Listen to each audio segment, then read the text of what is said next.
오늘은 무너진 성벽을 재건하라라는 그 대주제 아래 8번째 시간입니다. 우리 제목을 함께 따라하겠습니다. 야훼로 인하여 기뻐하는 것이 힘이니라. 다시 한번요. 야훼로 인하여 기뻐하는 것이 힘이니라.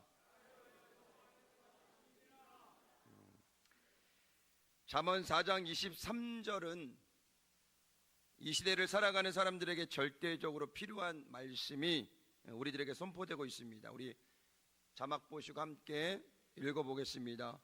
모든 지킬 만한 것 중에 더욱 내 마음을 지키라. 다시요, 시작. 모든 지킬 만한 것 중에 더욱 내 마음을 지키라. 생명의 근원이 이에서 남이니라. 사람들의 기쁨을 잃어버리고 절망 가운데 빠지게 되는 것은 상황이 아니라 그 상황을 대하는 마음이라고 합니다. 어떤 일을 만나든 간에 마음을 잘 지키면 그 어려운 상황도 넉넉히 이겨낼 수 있고, 아주 작은 상황이지만 마음을 잃어버리면 큰 일을 만난 듯 무너지는 것이 바로 사람들의 마음이라는 것입니다. 사건 사고가 끊어지지 않고 전쟁의 소리가 언제 끝날지 모르는 이 상황에서 지구촌은 희망이라는 단어를 떠올리기가 쉽지는 않습니다. 그러나 믿음의 사람들이 끝까지 믿음을 지킬 수 있는 것은 바로 예수님이 우리와 함께 있기 때문입니다. 세상은 성공이 보장되고 자리가 안정될 때 기쁨을 누린다고 합니다. 그래서 걱정 없는 것처럼 살아갑니다. 그러나 성공이 이어지지 않거나 자리가 불안정할 때 모든 걱정, 근심을 다 짊어지면서 살아가는 것이 바로 우리들의 모습입니다. 지금 여러분들의 마음에 기쁨을 가져다주는 요소는 무엇인지 여러분 스스로 생각해 보시기를 바랍니다. 좋은 성적이나 좋은 직장, 그리고 많은 물질이 성공을 꼭 보장하지는 않습니다. 만약에 좋은 성적, 좋은 직장, 그리고 많은 물질이 있는 대한민국의 모든 사람들은 자살하거나 슬퍼하거나 절망하면 안 됩니다. 금수저로 태어난 사람도 염려하면 안 됩니다. 그러나 주변에 많은 사람들을 보면 그렇지 못한 삶을 살아가는 사람들이 있다는 것입니다.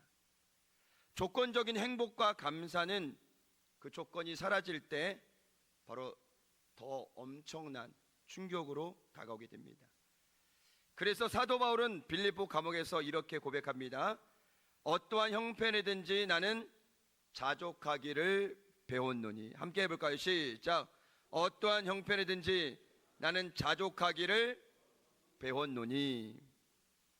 감옥 안에서 사도 바울이 이런 고백을 할 수 있었던 것은, 사도 바울은 몸은 감옥에 있었지만 그 사도 바울 안에 있는 것이 무엇이냐? 바로 예수님이 주신 기쁨이기 때문입니다. 지금 여러분 삶에도 감옥에 갇혀 있는 듯한 힘들고 어려운 일이 있겠지만 그 마음 안에 예수님이 주시는 기쁨이 넘치면 우리 역시 사도 바울의 고백처럼 자족할 마음을 가질 수 있다는 것을 여러분이 기억하시길 바랍니다. 그래서 빌립보서 4장 4절에 사도 바울은 이렇게 고백합니다. 함께 읽겠습니다. 주 안에서 항상 기뻐하라. 내가 다시 말하노니 기뻐하라. 명령어입니다. 권면이 아니에요. 부탁이 아니에요. 어떠한 상황에 있든 간에 기뻐하라. 사도 바울은 권면하고 있는 것입니다. 그렇다면 진정한 기쁨은 어디서부터 출발하게 된 것일까요? 말씀을 통해서 함께 알아보도록 하겠습니다. 함께 따라하겠습니다. 영적 갈급함에서 시작됩니다. 목회 데이터 연구조사에서 코로나 이후에 개신교인들을 대상으로 영적인 갈급함을 조사한 결과가 나왔는데요. 갈급함을 느낀다는 64%, 갈급함을 느끼지 못한다는 29%, 그리고 모르겠다는 7%로 나왔습니다. 물론 1,000명을 대상으로 조사한 것이기 때문에 숫자가 더 많아지면 수치가 조금은 달라질 수 있지만, 우리 이 표를 통해서 많은 그리스도인들이 이 세상을 살아가는 동안에 세상에서 얻지 못하는 그 마음의 공허함들을 바로 영적인 부분에서 채워나가기를 원한다는 것입니다. 믿음의 사람들은 더 하겠죠. 오늘 주일 2부에 나오신 여러분들의 영적 갈급함은 어디서부터 시작되는지를 여러분 스스로에게도 물어보기를 바랍니다. 갈급함, 사무함, 열정, 이 세 가지는 신앙생활에서 가장 필요한 우리들의 모습이라는 것입니다. 말씀에 갈급함이 있어야 하고, 바로 주님의 은혜를 사모하며 뜨거운 열정으로 기도하는 삶에 세상이 감당할 수 없는 진정한 기쁨과 감사와 은혜가 임하게 된다는 것입니다. 일주일에 한 번 드려지는 이 주일 예배, 우리가 주일 성수라고 그러죠. 성수주일. 여러분, 이거 하나만을 우리가 주께서 주시는 영적인 은혜를 공급받기는 쉽지 않다라는 것입니다. 보통 주일에 예배 드리는 이 예배를 주일 성수의 개념으로 드리는 예배가 있는데, 우리는 그거보다 더 위로 넘어가서 위로부터 공급하시는 그 하나님의 은혜를 우리가 날마다 공급받아야 되는 것입니다. 갈급한 내 마음 만지시는 주라는 CCM 찬양이 있습니다. 그 찬양의 가사를 보니까 이런 내용이 있습니다. 높고 거룩한 주, 날 만져주시니 이전과 같지 않으리. 주 사랑해요. 영원히 찬양해 예수. 신령과 진정으로 경배 드려요. 후렴이 2번 반복되어서 가사가 고백되고 있습니다. 여러분, 요즘 유튜브를 보면은 젊은 친구들이 찬양을 많이 합니다. 찬양 예배를 많이 드리죠. 이미지 사진, 유튜브에서 제가 캡처한 건데, 저 공간을 보면은 저희처럼 성전으로 되어 있는 공간이 아니라 한 창고를 빌려서 악기를 가져다 놓고 젊은 친구들이 앉아서 예배 드리는 것이 아니라 스탠딩, 일어서서 찬양을 하게 되는데요. 저는 저 찬양 예배를 유튜브를 통해 볼 때마다 참 은혜가 되는 것은, 저들에게 필요한 것은 공간이나 환경이 아니라 모여서 하나님을 예배할 수 있는 갈급함이 있다라는 것이죠. 세상에 많은 젊은 청년들이 성공을 위해서 달려가고요, 그 다음에 부를 축적하기 위해서 달려갑니다. 가정을 살리기 위해서, 그래도 사는 동안에는 힘들지 않기 위해서 성공을 위해서 달려갑니다. 그러나 저기 모인 청년들도 분명히 잡이 있을 거죠. 그러나 그들의 삶에 중요한 것은 그 직업이 아니라 바로 하나님을 예배하는 간절한 마음이라는 것이죠. 저 청년들이 뭐가 부족해서 저기 모였겠습니까? 그러나 저 청년들이 예배하는 그 모습을 보면은 정말 그 갈급함에 두 손을 들고 눈물을 흘리며 간절한 마음 가지고 예배하는 그 모습을 보면서 이 땅에 소망이 있다는 것을 다시 한번 생각해 보게 됩니다. 세상의 쇼는 조명의 화려함 속에 인기와 수익을 생각하는 무대라면, 바로 저들이 예배하는 것은 온전히 주님을 향한 갈급함이 있기 때문에 세상이 줄 수 없는 기쁨과 평안과 은혜가 있다라는 것입니다. 얼마 전에 트로트 한 가수가 음주운전으로 걸려서 기사에 나오게 되었는데요. 한때는 교회 와서 찬양도 하고 간증도 했던 한 가수입니다. 여러 가지 모든 것을 다 감추기 위해서 감췄지만은 끝내는 다 드러나게 됐죠. 그가 서 있는 무대에 간절함이 있었을까라는 생각도 해보고요, 그가 불렀던 그 찬양과 고백들이 진실함이 있었을까라는 것들이 이번 사건을 통해서 다시 한번 생각해 보게 됩니다. 그러나 저 창고에 모였던, 아무도 알아주지 않지만 그들이 모여있던 그곳에는 하나님의 인지하심이 있었고 주님을 찬양하며 갈망하며 사모하는 마음이 있었기 때문에 하나님께서는 저 허름한 창고 안에 하나님의 인지하심을 부어주신 것입니다. 저는 여러분들이 주일 예배를 드리든 금요 철야를 드리든 수요 저녁 예배를 드리든 새벽 제단을 쌓든 여러분 골방 안에서 예배를 드리든 그 안에 바로 주님이 함께 하심으로 말미암아 위로부터 부어지는 영적인 공급이 날마다 임하시기를 주의 이름으로 축원을 드립니다. 오늘 수문학 광장에 모인 이 백성들의 간절한 마음이 바로 저 창고에 모였던 젊은 친구들의 마음과 동일하다는 거죠. 그 간절함이 하늘에 치솟아 올라서 그래서 오늘 백성들은 수문학 광장으로 모이게 된 것입니다.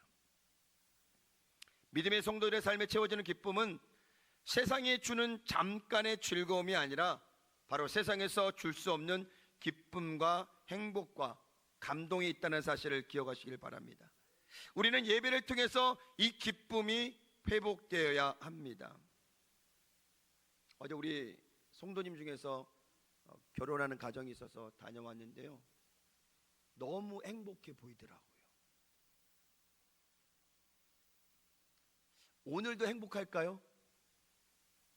어제는 누가 이야기하지 않아도 신부도 계속 웃고 있고요, 신랑도 계속 웃고 있고, 그것을 보고 있는 부모님들, 하객들이 모두가 기쁜 마음으로 웃고 있는 모습을 봤습니다. 모든 하객들이 다 즐거워했고요, 당사자인 신랑 신부는 입이 다물어지지가 않더라고요.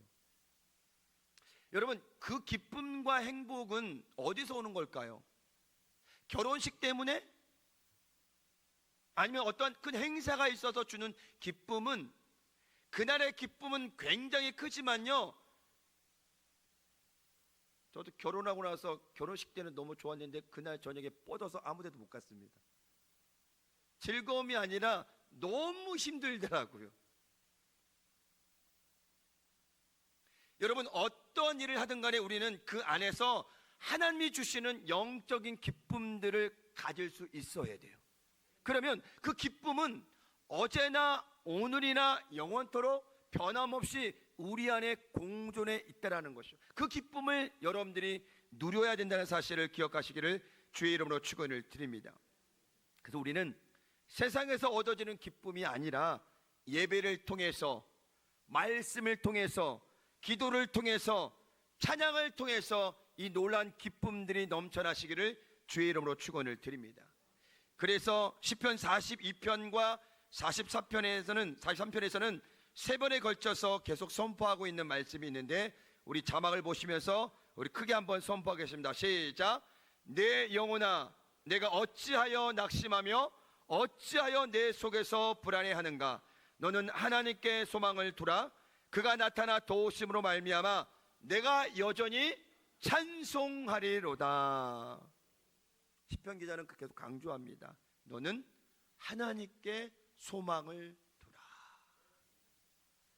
물질도 있다가 없어져요.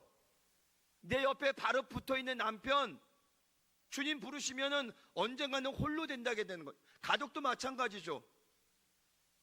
모든 것은 다 사라지게 돼요. 홀로 남게 된다는 것입니다. 그럴 때 우리 마음이 어떨까요? 굉장히 공허합니다. 저도 제가 그렇게 사랑했던 어머니가 68세 때 소천하시고 나서 한동안은 그 어머니의 그 빈자리가 제 마음을 치는데요, 그것만큼 힘든 게 없더라고요. 아, 내가 어머니를 너무 사랑했었구나, 정말 좋아했었구나, 또 어머니의 그 힘든 여러 가지 모든 과정들을 다 눈으로 봤기 때문에 그 어머니의 죽음이 그 어느 죽음보다 저에게는 큰 충격이었고 아픔이었습니다. 그러면 지금도 제가 여전히 아파하고 힘들어하고 절망해요. 어머니가 안 계시니까. 그러나 제 안에는 세상에 감당할 수 없는 하나님이 부어주시는 기쁨과 은혜가 있기 때문에 이 목포에 와서도 여전히 그 기쁨과 소망이 넘치고 있다는 것입니다. 여러분도 세상에 다른데 사람의 소망 두지 마시고 하나님께 소망을 두시기를 예수님의 이름으로 간절히 축원을 드립니다. 바벨론 포로에서 예루살렘에 돌아온 백성들은 7째 달 절기를 지키기 위해서 오늘 예루살렘 수문학 광장에 모이게 되었습니다. 여러분, 포로 생활이 얼마나 힘든지 경험하신 분들은 알 겁니다. 우리나라도 36년 일제 강점기 시간을 지나갔었죠. 저희 젊은 세대는 잘 모르지만 어른들은 그 힘들고 어려운 시간들을 이겨내셨습니다. 그리고 자유를 얻었죠. 오늘 이 백성들도 마찬가지로 70년이라는 포로의 생활을 다 청산하고 고향으로 1차, 2차, 3차 귀환을 통해서 다 돌아오게 되었던 것입니다. 그리고 돌아와서 무너진 성벽과 성전을 다 재건하고, 그리고 52일 만에 성벽 재건이 완성이 되고 나서 다 어디로 갔나?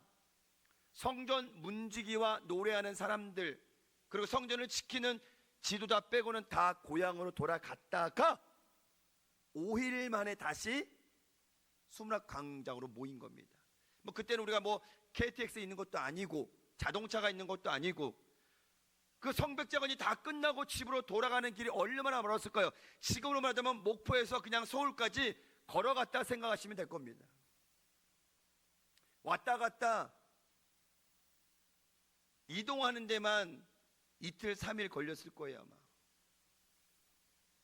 그런데 다시 절기를 지키기 위해서 그 먼 거리를 다시 왔다는 것이죠. 여러분, 성벽 재건에 온 힘을 다했던 백성들이 수일을 걸려서 집에 돌아가 다시 고향으로 돌아온다, 성으로 돌아온다는 게 쉽지만은 않습니다.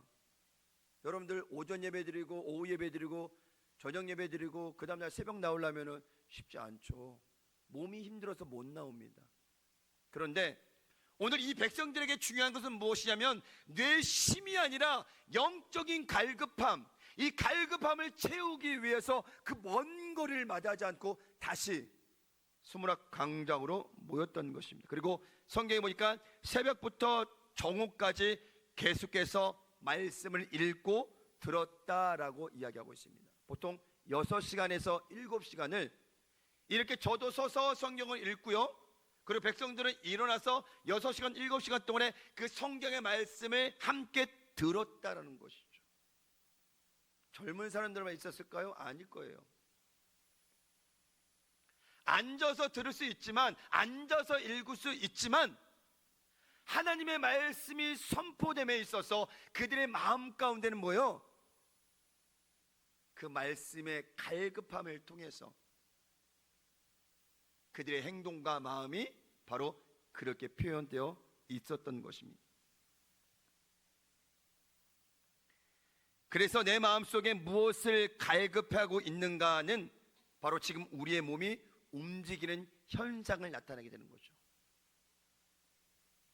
배가 고프면 우리가 식탁을 차리게 돼요. 바로 똑같습니다. 영적인 갈급함이 있을 때 우리는 말씀을 찾게 되고요, 은혜를 사모하게 되고요, 기도하게 되고요, 찬양 가운데 거하시는 그 주님을 만나기를 원한다는 것입니다. 우리가 성전을 찾지 않는 것, 예배를 찾지 않는 것, 기도하지 않는 것, 말씀을 듣지 않는 것, 그건 뭐냐? 바로 영적인 갈급함이 없기 때문입니다. 영적인 것을 생각하는 사람들은 영적인 일을 하게 되고요, 육적인 일을 생각하는 사람들은 육적인 일을 하게 되는데, 로마서 8장 5절에서 8절은 이렇게 말씀하고 있습니다. 함께 읽겠습니다. 육신을 따르는 자는 육신의 일을, 영을 따르는 자는 영의 일을 생각하나니 육신의 생각은 사망이요 영의 생각은 생명과 평안이라. 육신의 생각은 하나님과 원수가 되나니 이는 하나님의 법에 굴복하지 아니할 뿐 아니라 할 수도 없음이라. 육신에 있는 자들은 하나님을 기쁘시게 할 수 있다 없다? 없느니라. 믿음을 통해서 하나님을 기쁘시게 한다고 히브리서는 말씀하고 있습니다. 공부를 열심히 해서 좋은 성적을 얻어도, 직장에서 승진을 해도, 사업이 잘 되어 매출이 올라가도, 큰 집으로 이사를 하고 좋은 차를 사도 우리 안에 참된 기쁨이 없는 것은 무엇이냐면 바로 육신의 만족감에 머물기 때문입니다. 그래서 육신의 그 만족감이 채워지지 않을 때, 성적이 좋지 않거나 직장에 승진을 못하거나 사업의 매출이 일어나지 않거나 생활의 삶이 어려워지게 되면은 기쁨을 잃어버리고, 아니죠, 정확히 이야기하면은 그 기쁨의 은혜가 없기 때문에 더욱더 절망으로 빠지게 되는 것이 우리의 삶이라는 것입니다. 그래서 하박국 선지자는 이렇게 고백합니다. 함께 읽겠습니다. 비록 무화과 나무가 무성하지 못하며 포도나무에 열매가 없으며 감람나무에 소출이 없으며 밭에 먹을 것이 없으며 우리의 양에 없으며 외양간에 소가 없을지라도 나는 야훼로 말미암아 즐거워하며 나의 구원의 하나님으로 말미암아 기뻐하리로다. 저와 여러분들의 고백이 되시길 바랍니다. 물질 때문에, 성공 때문에, 내 잘남 때문에, 내 권력 때문에, 명예 때문에, 인기 때문에 기뻐하는 것이 아니라 그것이 없다고 할지라도 나를 구원하신 그 하나님의 구원의 은혜에 감사하여 기뻐하는 삶을 살아가시기를 주의 이름으로 축원을 드립니다. 함께 고백합니다. 나는 야훼로 말미암아 즐거워하며 나의 구원의 하나님으로 말미암아 기뻐하리로다. 아멘. 여러분, 그러면요 기쁨이 떠나가질 않아요. 혹은 내가 몸이 아파 질병이 온다 할지라도, 사업이 잘 안 된다 할지라도, 자녀가 좀 말을 안 듣고 힘든다 할지라도 내 기쁨이 그것 때문에 빼앗기면 안 된다라는 것이에요. 우리는 하나님으로 말미암아, 그 구원의 은혜로 말미암아 기뻐할 수 있는 삶을 살아가야 된다는 것을 여러분이 기억하시기를 주의 이름으로 축원을 드립니다. 그래서 사도 바울이 뭐라고 고백해요? 주 안에서 기뻐하라. 함께합니다. 주 안에서 기뻐하라. 세상 안에서는 우리가 참된 기쁨을 못 누려요. 어제 결혼한 부부가 주님 만날 때까지 어제의 결혼식의 기쁨이 유지가 될까요? 쉽지는 않습니다. 저도 이제 결혼한 지 한 14년 됐는데요, 이미 깜깜해요. 결혼할 때 그렇게 기뻤나? 생각도 잘 모르겠어요. 우리의 기쁨은 바로 주님 안에서 얻어지는, 공급되는 그 기쁨을 통해서 잃어버리지 않고 그 기쁨을 유지할 수 있다는 사실을 기억하시기를 주의 이름으로 축원을 드립니다. 그래서 말씀 안에 소망이 있고, 말씀 안에 기쁨이 있고, 말씀 안에 회복이 있는 것입니다. 시편 119편 50절은 고백합니다. 함께 읽겠습니다. 이 말씀은 나의 고난 중에 위로라. 주의 말씀이 나를 살리셨기 때문이니라. 77절입니다. 주의 긍휼이 여기심을 내게 임하사 내가 살게 하소서. 주의 법은 나의 즐거움이니라. 105절입니다. 주의 말씀은 내 발의 등이요 내 길의 빛이니이다. 여러분, 그리스도인들은요 말씀을 떠나서는 살 수가 없어요. 주님이 주시는 은혜를 통해서 기쁨이 얻어지고 승리할 수 있다는 사실을 기억하시기를 주의 이름으로 축원을 드립니다. 두 번째 따라합니다. 하나님의 말씀에 아멘하는 삶에서 기쁨은 더 풍성해집니다. 여러분, 크게 아멘 한번 해볼까요? 시작. 더 크게요. 두 손 들고 아멘. 시작. 여러분, 기쁘지 않은데 그냥 두 손 들고 아멘 했더니 조금 기쁨이 들어오죠. 왜 그럴까요? 아멘 안 하고 가만히 있을 때는요 잘 몰라요. 그런데 그냥 두 손 들고 아멘 하면 왠지 그냥 기분이 조금은 더 좋아지는 것 같아. 그 여러분, 예배 나오면요 아멘 크게 하셔야 돼요. 아멘. 여의도에 본성전에 성도들이 많이 있어서 아멘 소리가 울리는 것 같지만요, 아니에요. 새벽에 한 300명 정도 와요. 새벽 예배. 그러면은 1층에 중앙 여기 요렇게만 앉아 있거든요. 두 개 대교구하고 중앙에는 이제 360일 예배 드리는 성도들이 이렇게 섞여서 한 300명 정도, 350명 그렇게 앉아요. 그럼 제가 새벽에 설교해도요, 그 300명이 주일 예배 3,000명 앉아 있는 아멘하고 똑같아요. 봐요, 안 하잖아요, 다. 우리 교회는 아멘이 회복돼야 돼, 크게. 아멘. 그래서 일례로 여의도는요 교구장에 올라가서 에치! 이러다 아멘을 한대요. 뭐가 은혜가 된다고 아멘 할까요? 그만큼 성도들이 하나님의 말씀에 갈급하고 그 영적인 은혜를 받기 위해서 그냥 강단에서 어떤 말씀이 선포되든, 사실 강단에서 이상한 말씀이 선포되지는 않잖아요. 그래서 아멘을 정말 잘하시는 분들이 많아요. 근데 그것도 좀 상황을 봐서 아멘 하긴 해야 돼요. 그렇죠? 아멘 안 할 때 할 때는 분들 있어. 그러면 안 되고, 잘 듣다가 저 말씀은 너무 은혜가 돼. 그 말씀 맞는 것 같아.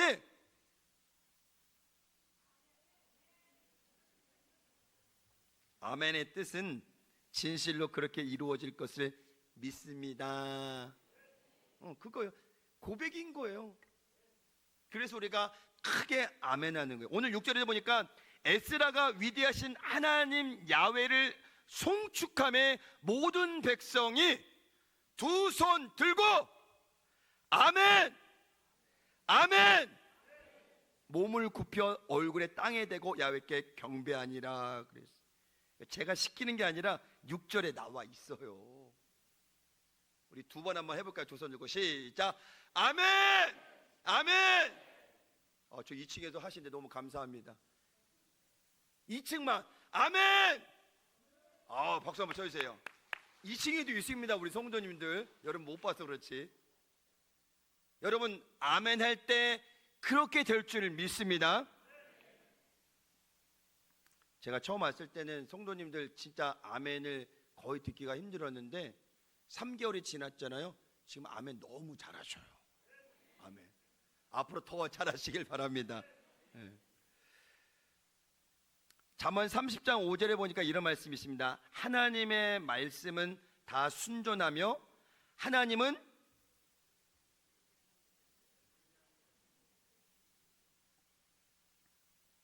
그를 의지하는 자의 방패시니라.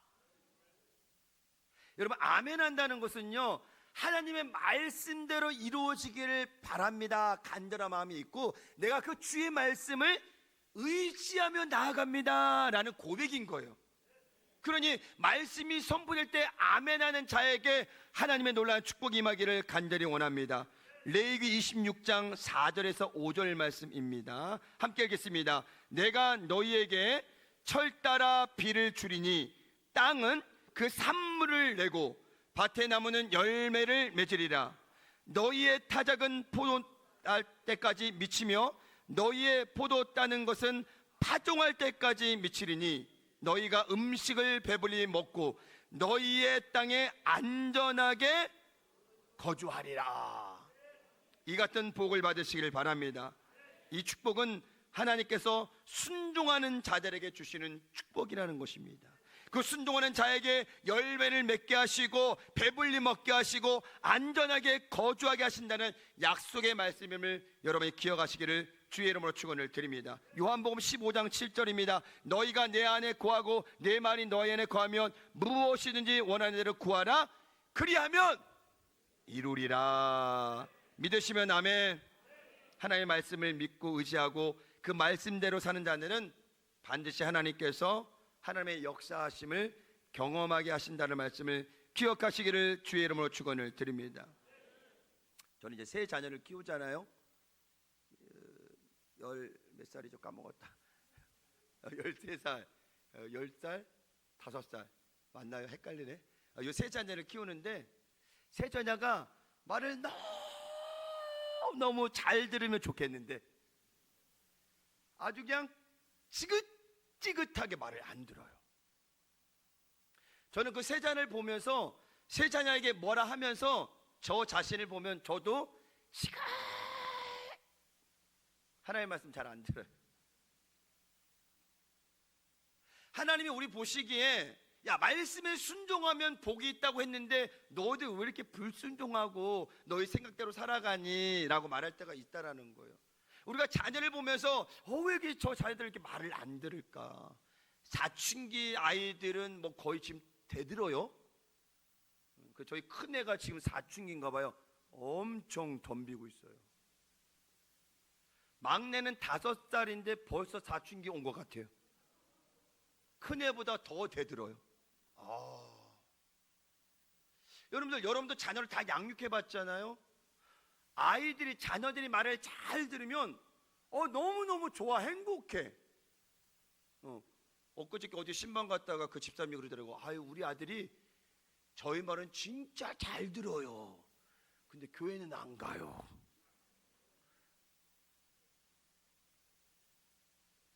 여러분 자녀들이 말을 잘 들으면 부모 마음이 어떨까요? 용돈 안 줘도요 너무너무 행복해, 좋아. 근데 말을 지긋지긋하게 안 들어요. 자기 고집대로 하려고 그래요. 그 부모 마음은 힘들어요. 대화도 안 돼요. 우리가 하나님의 말씀에 순종하고 나가면 하나님께서 너무 기뻐하시고 복을 주신다는 거예요. 그런데 여러분 성경을 통해 알고 있지만은 불순종한 백성들, 자기 뜻대로만 살아가는 백성들 다 어떻게 됐어요? 광야에서 나오지 못했어요. 우리 여의도 순복음 목포교회는 하나님의 말씀에 절대적으로 순종하시길 바라면, 아멘. 하나님의 말씀에 노가 아니라 예스예요. 네 주님, 제가 가겠습니다. 제가 하겠습니다. 제가 따라가겠습니다. 그 믿음을 통해서 하나님께서 우리 가정과 삶에 넘치는 기쁨을 주신다는 사실을 기억하시기를 주의 이름으로 축원을 드립니다. 그래서 느헤미야는 8장 10절에 이렇게 이야기합니다. 함께 고백합니다. 느헤미야가 또 그들에게 이르기를 너희는 가서 살진 것을 먹고 단 것을 마시되 준비하지 못한 자에게는 나누어 주라. 이날은 우리 주의 성일이니 근심하지 말라. 야훼로 인하여 기뻐하는 것이 너희의 힘이라 하고. 여러분 주일에 나오면은 기분이 좋으세요? 저희 아들이 저와 이제 주일날 새벽에 함께 나오기가 벌써 한 2달 정도 같이 된 것 같아요. 엄마랑 나오다가 갑자기 저랑 나온다 그래서 제가 새벽에 깨어서 같이 나와요. 이 아들이 처음에는 교회 일찍 나와서 얘가 예배를 준비하려고 하는구나, 야 기특하다. 처음에는 교회 오는 거에 대해서 너무 얘기를 하길래 참 좋아했거든요. 근데 제가 새벽에 나와서 출출하니까 제가 콩나물 먹고 와요. 근데 봤더니 아들이 교회 일찍 나오는 게 콩나물 먹고 싶어서 나왔더라고요. 그러면서 하는 얘기가 뭐냐면 오늘도 먹고 왔는데 아빠 진짜 좋다는 거야. 뭐가 했더니 콩나물이 너무 맛있다는 거야. 여러분 콩나물 때문에 행복하세요? 여러분의 삶의 처전에 있던 그 세상에 주는 것들 때문에 행복하세요? 콩나물이요, 오늘 아침 먹고 나면 지금 몇 시간 지났잖아요. 그 기쁨 없어요. 또 찾게 되고 또 먹어야 돼요. 근데 주님께서 주시는 기쁨은, 그 공급하심은 우리 안에 영원히 목마르지 않는 영원한 샘물이 된다라는 거예요. 마치 수가성 사마리아 여인이 남편을 그렇게 바꾸고 채워지지 않는 그 공허함 때문에 우물가를 찾았을 때 예수님 만나고 영원히 목마르지 않는 샘물을 받았다는 거예요. 저는 여러분들이 그런 기쁨을 소유하시기를 주의 이름으로 축원을 드립니다. 삶의 문제가 다가와도, 어려움이 다가와도 절망하고 낙심하지 마시고 구원하시는, 우리와 함께 하시는 그 주님 때문에 날마다 그 삶의 기쁨이 넘치시기를 주의 이름으로 축원을 드립니다. 시편 37편 4절을 말씀합니다. 또 야훼를 기뻐하라. 그가 내 마음의 소원을 내게 이루어 주시리라. 저는 목포 온 지 지금 3개월 됐는데요, 정확히 한 3년은 된 느낌입니다. 굉장히 오랜 시간 동안에 여기에 있었던 걸로 착각하고 있어요. 돌아보니까 90일 됐더라고요. 처음 발령 받을 때의 마음 빼고는 90일 동안 마음이 늘 즐겁습니다. 너무 좋아요. 여러분 봐도 너무 좋고요, 교회 와도 너무 좋고요, 여러분 앞에 말씀 전하는 것도 너무 좋고, 우리 교회 안에서 진행되는 여러 가지 모든 일련의 일정들을 지나가면서 하나님께서 이 교회를 축복하시는구나, 기쁨을 주시기를 원하시는구나. 여러분들 주님이 주시는 이 기쁨을 모두가 받아 누리시기를 주의 이름으로 축원을 드립니다. 오늘 이영 목사님이 2부 때 사명이라는 제목으로 말씀을 전하셨어요.